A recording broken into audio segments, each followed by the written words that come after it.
تھا۔ ارے گھبراتے کیوں ہو؟ تم تو سنت بلالی کو پورا کرنے والے ہو۔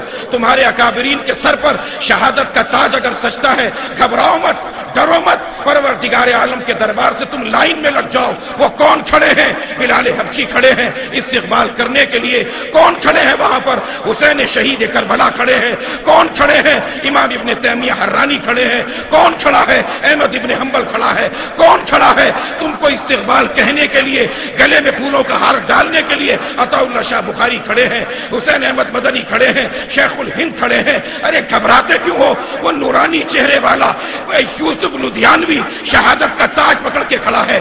گھبراتے کیوں ہو؟ وہاں پر حق نواز جھنگوی صحابہ کی عظمت کا پرچم پکڑ کے کھڑا ہے۔ گھبراتے کیوں ہو؟ علی شیر حیدری شیر بن کے کھڑا ہے۔ گھبراتے کیوں ہو؟ یہ شہادتوں کی داستان ہے۔ اگر بچے ہو کر ڈر لگتا ہے، جامع حفصہ کے ننھے منھے بچے کھڑے ہیں، چھوٹی چھوٹی عورتیں کھڑی ہیں، جلے ہوئے قرآن کھڑے ہیں۔ گھبراؤ مت، ڈرو مت، کہتے جاؤ سر بکف سر بلند، دیوبند دیوبند دیوبند دیوبند۔